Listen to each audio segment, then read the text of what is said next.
Salam köpçülik. Bugün 2026 yılı 5-19. Men bu kısa videoda bugünkü pulmalı bazarda aldığım bir haftada bu ötken bazı mühim özgürlüklerini, bu özgürlüklerin sebebini ve bu xil özgürlüklerin bu din keyinki haftalarda pulmalı bazarga qandaq ta'sir ko'rsatishi mumkinligi bog'liqini qisqacha xulosa qilmoqchi.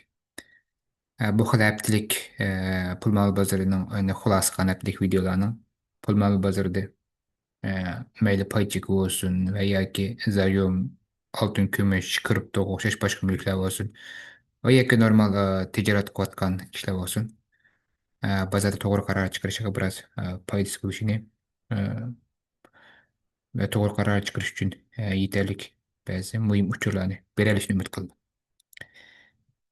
Oldingi bir haftada pul mol bozorida eng muhim deb qaralgan o'zgarish menimcha o'simning hikoyasi.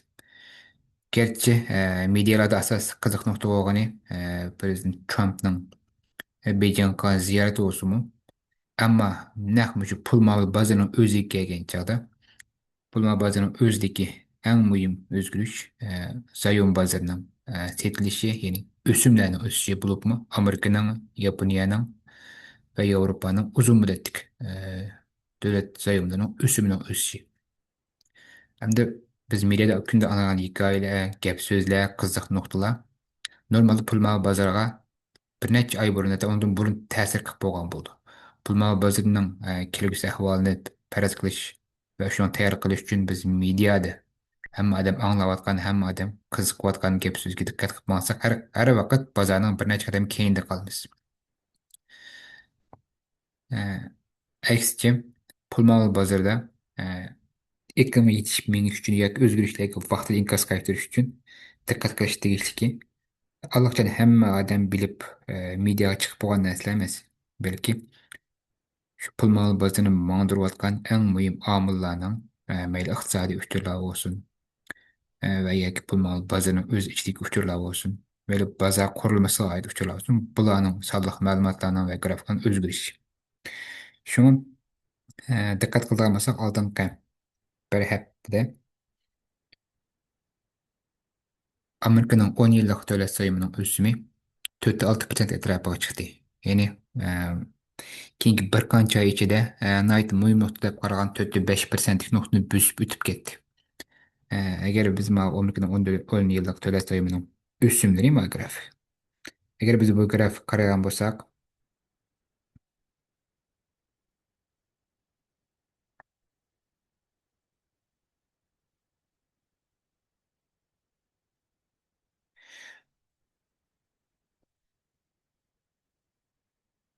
Amerikaning 10 yillik davlat sayimining o'simining taki 2025 4-5 yildan itibaren daha hozircha keyingi bir yil ichida 4-5%lik yuqori nuqtaga chiqib baxmalligini ko'ramiz. Bu hamda o'tgan hafta bu nuqtani bosib o'tib ketdi. Çünkü baza bunun bir kadar küçük inkas kaydı.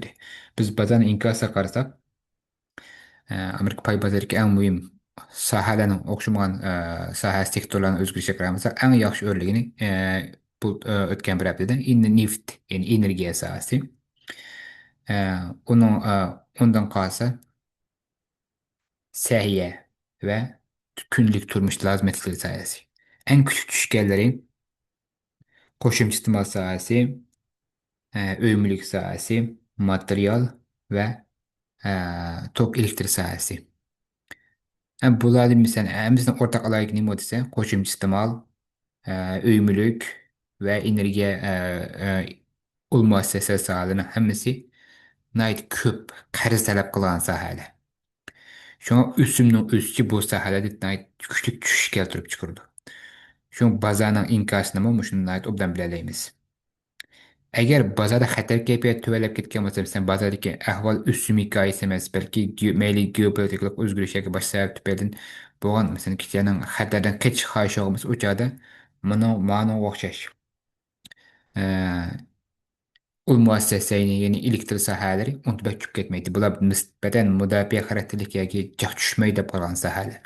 Aksincha, bunun tushishi bo'lib utility sohasining, ya'ni elektr uskunalariga oid, ya'ni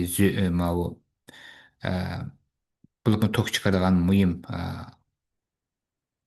ol müessese kuruluşunun katkan bu xil şirket bu xil sahalarning payının düşüşü kişilerin üstünün enstitüt kalkanı gösterdi.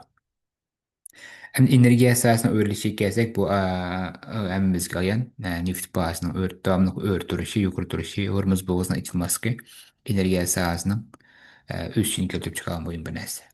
Bunda biz yeni yeküleyen bir nesne 10 yıllık devlet sayım Amerika'nın devlet sayımlarının yani üssümünün üstünü kötüp çıkan boyun bir amıl pul pahalılığının ensereş. Yani bunun ikinci pul pahalılık hatlarının ensereş.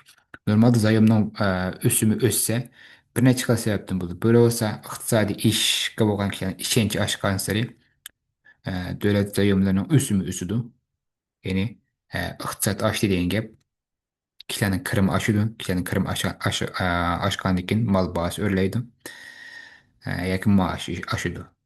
Va yoki kishilarning kirimi oshmay pul pahallıqı xatir oshsimi, zayomlarning bahosi, zayomlarning o'simi o'rlaydi. Pul pahallıqı oshgandan keyin qarz egalari yuqori o'sim talab qildi qarzdorlar. Bu qatimqi o'sim o'rishning asosiy sababi pul pahalılıqqa bo'lgan andishning eshishi. Buni biz qayerdan bilalaymiz ise Amerikaning 2 yillik o'sim bilan hozirgi Fedning o'simi orasidagi orliqni solishtiradigan bo'lsak, bu yerda bunda bir narsani bayqaymiz. Texnik aniqroq ko'rsatay.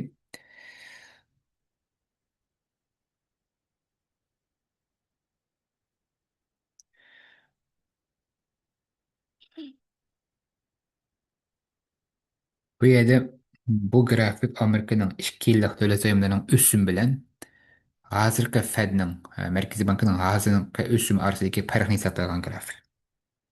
Bu grafda asosiy ko'rsatgan agar bu ikki orasidagi farq noldan yuqori bo'lsa, kelgusi bir ishchilikda Fed o'sim ustidagi degangi bozor baho qo'yayotgan bo'ldi. Nizam so'zgarlari shuni baho qo'yayotgan bo'ldi. Agar bu ikki orasidagi farq noldan tuvan bo'lsa, endi o'sim o'stirish to'xtabdi, kelgusida Fed o'sim tushirdikan degangi bozor baho qo'yayotgan bo'ldi. Kelgusi o'sim tushirdikan degangi bozor baho qo'ydi degan gap pul mol bozorida ahvol yaxshilanish qarabmoqda. Kredit kengaydi. Pul ta'minoti oshadi. Qaragan bo'lsak, 2023dan boshlab toki 2026ning 5-gacha bozorda bundan keyingi ahvolda o'sim donliq tushmoq degan baho qo'yilayotgan. Bu ham pul mol bozorining pul pay cheki va kripto bozorining eng yaxshi vaqtlari to'g'ri keldi. 2022, 2021ning oxiridan boshlab bozor aldığımızda 2000 bo'lsa pul mol bozorida bog'lanib balkim eslatilishi mumkin 2021ning oxiridan boshlab Fedning o'simni o'stirishiga bo'lgan andisha bozorda kuchayishga boshlagan. Bu e, bu ikki farqning pozitiv territoriyaga qarab mengishini va bag'ansi o'sishini keltirib chiqadi. Buni yuqorilashi amaliyot pul mol bozori uchun yaxshi emas. Bu bozorning kelgusidagi 2 yil ichida o'sim o'sidi ekan, ya'ni pul qisildi ekan degan qarash qarab mengayotganini ko'rsatdi. Hozir qarasak tunji qatim keyingi 3 yil ichida tunji qatim bu narsani pozitiv territoriyaga qarab mandi. Ya'ni bozorni hozir baho qo'yayotgani oldimizgi bir 2 yil ichida Fed az deganda 36 nuqta o'sim o'stirdi ekan degan qo'yayotgan baho. Bu narsa o'zgarishi mumkin. Bu davlat bu bir tumaydi, lekin mushkil andishaning paydo bo'lganining o'zi pul pahalılıqqa bo'lgan andishaning oshayotganligini, kishilarning pul ta'minotining qisilishiga va shu xil ahvolning yuz berishiga qarata andish qilayotganligini, bo'lib mo'zayim savdogarlarning shundan andish qilayotganligini ko'rsatdi. Albatta bu bozorda xatarli mulklarning sotilishini keltirib chiqardi. Bitcoin'ning qisqa vaqt 80 ming o'sib turgani qaytadan 76 ming uchib ketishi, kumushning tushishi va boshqa bir qism o'sha yaqin yaxshi o'rlagan bir qism xatarli deb qaralgan paylarning oxirgi bir necha kun ichida tushishi asosiy qilmish sababdi. Hem pul pahalılığının örülüşü nima uchun bozor yoqtirmagan bir ahvol. Buni biz bir necha grafik orqali ko'ra olamiz. Hem pul pahalılık örüldü degan gap kishilarning setilish kuchi azaydi degan gap. Kishilarning setilish kuchi azaysa, qo'shimcha iste'mol qilaman, qo'shimcha pul hashlamaydi. Ba'zi MAV grafining ko'rsatgani kishilarning maoshining eshishi bilan mal bazı üsçi arasındaki farkını hesaplagan. Eğer mal bazının üsçi kişilerin maaşının üstün tez öp geçse kişilerin setiliş gücü tüveler atkan buldu. Bu hem de stagflation deyimiz iqtisadi turgulluğunu gösterdi. Hazır tunca qetem şu 2023'ten buyan tunca qetem maaşının üsçi mal bazının üsçi yetişemedi. Bu ABAYK grafik boyunca Nimişka koşum istimal sahasının çekingenlikini gösteriyor. En küçük düşken saha koşum istimal sahası. Nimiş koşum istimal sahası kişilerin maaşı, mal bağısının üstü yetişemediği gibi kişiler namratlaştığı gibi. Kişiler namratlaşsa en avval kesi davranı koşum istimal çıkımlarına kesidir. Restoran, seyahat, e, degenge okşaş. Әмдеки bunun kinki bir haftada en dikkat kılan noktamız biri ösüm. Bulup Amerika'nın 10 yıllık ve 2 yıllık devlet sayımlarının ösümü. Kaya karapman devamlı 4-5'nin üstü duram. Dik 4-5'in pes çüktüm 10 yıllık devlet sayımı ösümü. Amerika'nın 2 yıllık devlet sayımının ösümü 2% tuturamdı veya ki 4% tuturam. 4%'in tövün çüktüm. Bu 2.5 mühim. Ondikin zayım bazının Tavalı güçünü ölçeydiğin bir indeks var. MOVE indeks de bunu devamlı küzdüğümüz bu ne ama o kuristikle obdan bildim. MOVE indeksinin yukarı ve töven turuşu bu texim mühim pul mağazası için en mühim amalarından birisi. Şu bazar kıran işinci kapitalına kısıdağın ya kengaydıgan mühim amalarından birisi. Bu şu MOVE indeksi. Yani zayon bazarının ciddiliki ciddi emesliki. Amerika'nın devlet karizmi 30 trilyon deyimiz. Baş devletlerinin devlet karizmi Japonya'nın devlet karizmi özünün GDP'sinden iki yerimesi beraber. Yani demek ki Amerika ve Japonya şu tarafı boğan bay devletlerinin devlet karizi ve zayon bazarı şu devletlerin pul malı bazarını tutup duran en asas salmak. Bu yergi zayon bazarı bir xatar olmasa başka iş kanısı bazar bir xatar olmaydı.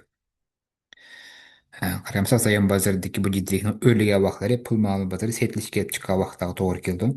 Bundan tez tushgan vaqtlari va tuvan bir nuqtada muqimlashgan vaqtlari pul ma'lum bozorida va boshqa qatorlik mulklarda e, yaxshi bir o'sish kayfiyat, o'sish hodisi barliq kelgan vaqtlarni ko'rsatdi. Hozir qarasak qisqa vaqt ichida e, e, Amerika zayon bozori jiddilik bo'lib 3 ayning oxiridan 4. ayının 5 ve 30 Şubat arasında tez tüvelligen yani bazar mukumlaşkan. Şuna aniken pay bazarı üst çıkarap mağan. Hazır hem de keyinki bir hafta nait tuyuksuz örüldü. Bu örlek takiyenle tüven bir halette. Ama küzdalımız bu yeni 80'in üstü çıkamdı ya ki yeni 70-60 etrafı turamdı. Eğer zayım bazarı mukumlaşsa, zayımla hazır yukarı noktadan örlek ketmese, uçada pulmalı bazarda yeni fırsat badayın gap. Eğer zayım bazı devamlılık ciddilese, zayımların ösümü artık yukarı noktada tutsa yakın ondan örülse, neftinden bağışlı düşmese, uçağda pulma bazı xatar tek tügümü dediğin gibi. Bugünkü dediğim mühim ahvallar şu. Ben yeni bir ahir dediğim ben kökenki bir kança ahval artık pulma bazının ahvali ve bir kança grafikler. 2021'nin ahirdeki bazan ahvalı okşadı 2021'nin ahiri 2022'nin Meslen, hazırki mesela bazadaki aktif meblağ sağlıkçılarının kuldaki payçiki, zayom ve nahbunun ahvala qaragan bolsak, müşü keyinki bir ay içinde meblağ sağlıkçılar zayomni setip ma köksüq tüvelligen nahbul aşkan. Yani zayomni setip nahbul saq nahbulni jiqaytgan. Lekin nahbul yanında yukarı bir halat emas. Eğer nahbul meblağ sağlıkçıların kuldaki nahbul 20%'nin üstüde bolsa, biz uçada bazardan tüven noktalar kaptoq dep oylasak bu da lekin Gazi cündah nuqta emas, nahbul əmdi devletindeki örleşke başlayan vakitte. Meblag savcılığın koldaki pay çekimi 70%'den tek əmdi tüvelligen. Yani umum meblag savcılığının meblağı təxminən 70% etrafında pay çeki, e, 15% etrafında zayyum, 15% etrafında nahbul deyin gep. Hem de bu bizden hazır dikkat kılımız, neger nahbul davamlıq ölüp zayyum tüvellise, uzun ötmey bazada zayım töveldiğin gibi zayımın ösüm öyleydi. Zayımın ösüm öyleyken bu cada meblağ sağlanan pay çekilimi setişini keltirip çıkardı. Bu hal ahval Mawa 2000 yine şu yeni şu 2021 ahir 2022'nin 5'deki ahval okşaydı. 2022'nin 5'de mi? Bada savaşta nähbul toplaşka başlagan, zayımını satkan, annekin asasda koldaki paycıkını setişik başlagan. Bu müşü takak bılıp kıldan beri işte çok müşüye karab tekke kılı diyemeyimiz ama üsümnün örleşi, pul pahalıqı olan endişinin işi, nefit bazından bir onun üstü duruşu ve hazır kımadatkan ma paycıki zayım ve nähbul arzdaki ahvalının müşahede devam kılışı hemmesi 2022'nin peşki ahvalqa oxşap duradı. Şun məbləğ sağlayana müşü noktanı diqqət küzüşini ümid qılmay kilerge de eğer devam etmişler videonu işleyerse kilerge de bu ahvalların özgürlüğü devam et diqqət qılmız. Bundan hoş köpcek. Hem lan soğuk tutulayım.